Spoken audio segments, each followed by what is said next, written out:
उत्तर प्रदेश की राजनीति में एक बार फिर माहौल गर्मा चुका है। गांव की चौपाल हो या कस्बों की गलियां, ब्लॉक कार्यालय हो या जिला मुख्यालय, हर जगह एक ही सवाल सबसे ज्यादा सुनाई दे रहा है।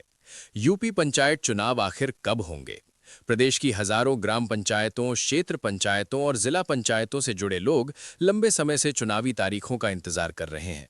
पिछली बार हुए पंचायत चुनावों ने प्रदेश की राजनीति में कई नए समीकरण बनाए थे और इस बार भी तस्वीर कुछ अलग नहीं दिख रही है। जैसे जैसे वक्त आगे बढ़ रहा है, वैसे वैसे राजनीतिक हलचल तेज होती जा रही है। हर पार्टी अपने स्तर पर रणनीति बनाने में जुट चुकी है। दरअसल उत्तर प्रदेश में पंचायत चुनाव सिर्फ गांव के प्रतिनिधि चुनने तक सीमित नहीं रहते। इन्हें आने वाले विधानसभा और लोकसभा चुनावों से पहले का सेमीफाइनल माना जाता है।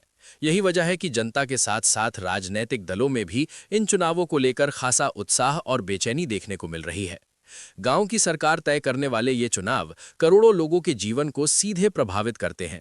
सड़क, पानी, नाली, आवास, रोजगार और सरकारी योजनाओं का सही लाभ इन्हीं प्रतिनिधियों के काम पर निर्भर करता है।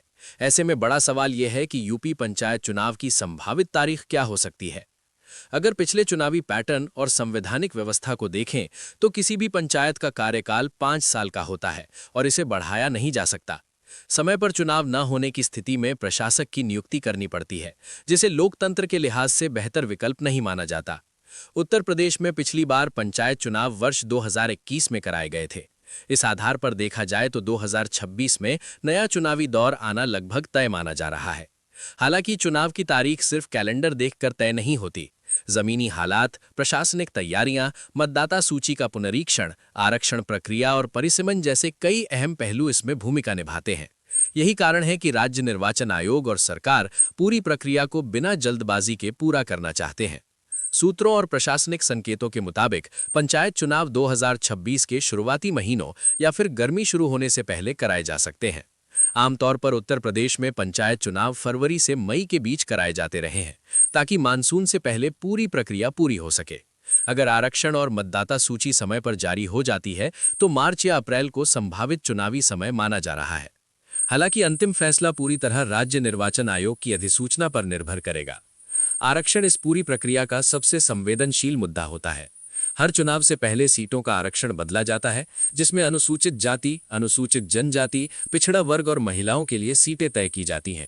यही प्रक्रिया गांव-गांव में सबसे ज्यादा चर्चा और विवाद का कारण बनती है। कहीं नाराजगी देखने को मिलती है तो कहीं खुशी का माहौल बन जाता है। माना जा रहा है कि जैसे ही आरक्षण सूची जारी होगी, गांव की राजनीति और तेज हो जाएगी। राजनीतिक दलों की तैयारियों की बात करें तो सभी पार्टियां पंचायत चुनाव को बेहद गंभीरता से ले रही हैं।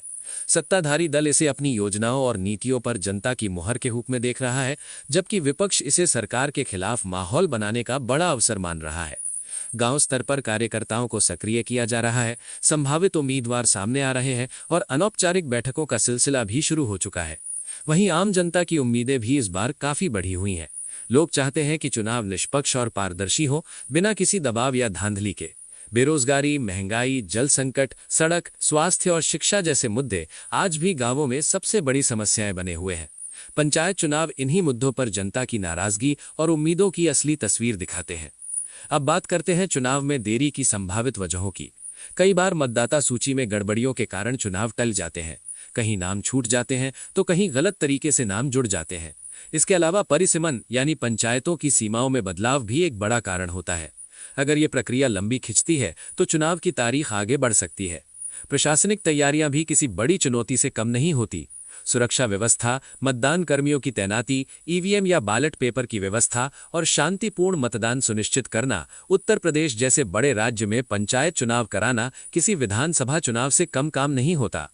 दोस्तों, अगर आप यूपी पंचायत चुनाव से जुड़ी हर बड़ी और भरोसेमंद अपडेट सबसे पहले पाना चाहते हैं तो चैनल को अभी सब्सक्राइब करें और बेल आइकन जरूर दबाएं।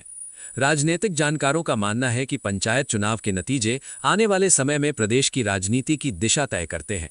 कई बड़े नेताओं ने अपनी राजनीतिक यात्रा की शुरुआत पंचायत स्तर से ही की है। यही वजह है कि गांव की राजनीति अब सिर्फ गांव तक सीमित नहीं रह गई है, बल्कि इसका असर लखनऊ से लेकर दिल्ली तक साफ नजर आता है। सोशल मीडिया पर भी पंचायत चुनाव को लेकर चर्चाएं तेज हो चुकी हैं। लोग संभावित उम्मीदवारों के नामों पर बहस कर रहे हैं, पुराने प्रतिनिधियों के कामकाज का हिसाब मांग रहे हैं और नए चेहरों को मौका देने की बात कर रहे हैं। ये साफ संकेत है कि जनता इस बार पहले से ज्यादा जागरूक है। अगर सब कुछ तय कार्यक्रम के अनुसार चलता है तो सबसे पहले आरक्षण सूची जारी होगी, फिर मतदाता सूची का अंतिम प्रकाशन होगा और उसके बाद आचार संहिता लागू की जाएगी। आचार संहिता लगते ही पूरे प्रदेश में चुनावी माहौल पूरी तरह बन जाएगा। हालांकि आधिकारिक ऐलान राज्य निर्वाचन आयोग ही करेगा। तब तक सभी चर्चाएं सिर्फ संभावनाओं पर आधारित है। लेकिन इतना तय है कि यूपी पंचायत चुनाव अब ज्यादा दूर नहीं है और इसकी आहट गांव-गांव में साफ सुनाई देने लगी है। आप क्या सोचते हैं? आपके गांव से इस बार कौन जीत सकता है और किन मुद्दों पर चुनाव होना चाहिए? अपनी राय कमेंट में जरूर बताएं। वीडियो पसंद आए तो लाइक करें, शेयर करें और चैनल को सब्सक्राइब करना न भूलें। हम फिर मिलेंगे एक नई और बड़ी खबर के साथ। धन्यवाद।